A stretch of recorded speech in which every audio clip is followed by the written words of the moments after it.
hacía proclive a la intervención de tanto el Poder Legislativo como el Poder Ejecutivo, interferían en lo que era la Corte Suprema y particularmente en la Sala Constitucional.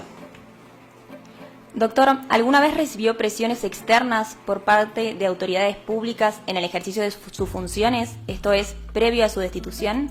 Sí, existieron muchas presiones, amenazas, interferencias, que obviamente venían de parte del presidente de la República y del Congreso Nacional en ese entonces, y hubieron algunos fallos, prácticamente en 4 recursos de inconstitucionalidad que generaron muchos ataques a la Sala Constitucional y a nosotros 4 en particular como magistrados, ataques que fueron en forma pública y otros en forma privada. ¿Puede mencionar cuáles son estas 4 sentencias a las que se refiere o proyectos de sentencia? Sí, el decreto de la red, Regiones Especiales de Desarrollo, que era un decreto que privatizaba partes del territorio nacional, donde lesionaba las obligaciones y particularmente las atribuciones del Poder Legislativo, Ejecutivo y Judicial, creaba su propio fuero, sus propios tribunales, su propia policía, su propia forma de administrar y de recaudar impuestos. En la red, Regiones Especiales de Desarrollo, y en el proyecto de sentencia de la Ley de Depuración Policial, 4 magistrados votamos por la inconstitucionalidad de esos decretos. Y el 5º magistrado, que fue el que quedó en la sala, él votó por la constitucionalidad de ese decreto y emitió voto particular. Posteriormente, en la de la ley marco de las iglesias evangélicas, ahí sí hubo unanimidad de la sala. Doctor, usted dijo que recibió presiones. ¿Qué tipo de presiones? ¿Podría precisar? Sí, fueron presiones públicas y presiones privadas. Para el caso presiones privadas, que para mí llevaban la intención de una amenaza de destitución.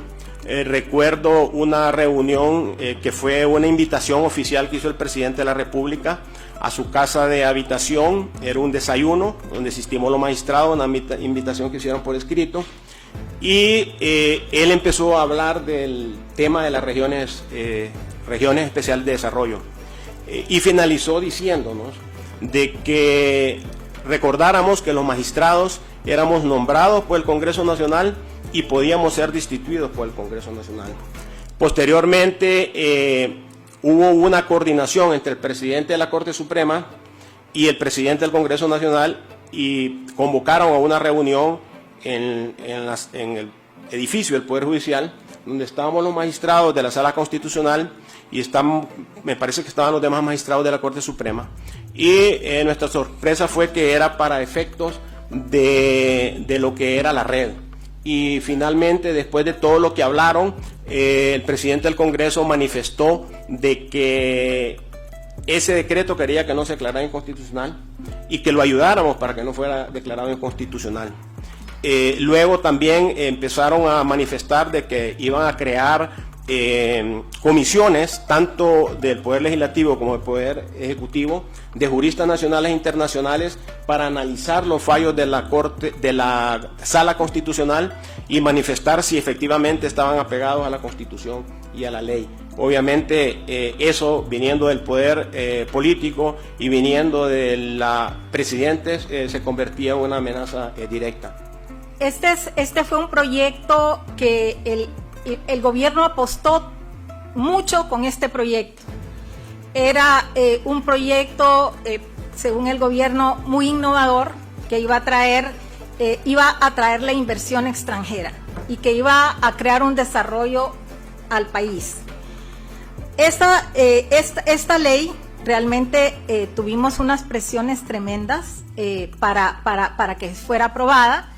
En un inicio era un proyecto para ocupar zonas del país deshabitadas y lograr que esos lugares tuvieran un desarrollo. Al inicio, el expresidente Porfirio Lobo Sosa nos dijo que era la maravilla para Honduras, e invitó a 2 compañeros nuestros para que fueran a Corea a conocer esas ciudades. Cuando llega el proyecto a la Corte y después de tanta presión que recibimos por ese proyecto, nosotros al hacer el análisis jurídico vimos todos los aspectos inconstitucionales que presentaba la ley. Era realmente como crear un estado dentro de otro estado, porque las ciudades modelo tenían su propio territorio, tenían su propia población y tenían su propia autoridad en todos los aspectos. Tenían una organización completa dentro del país. Es más, el derecho aplicable en esas regiones podía ser el common law, totalmente diferente a la legislación nacional.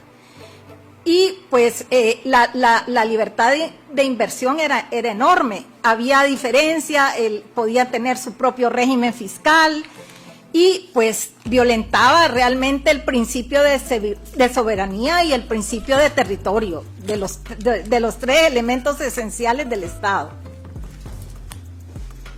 Doctora, ¿usted podría mencionarnos qué tipo de personas eran las que les hacían esas presiones? ¿Eran funcionarios públicos o inversores? No, por lo menos yo podría afirmarle de mi parte, yo nunca tuve de inversores, nunca tuvimos ninguna presión.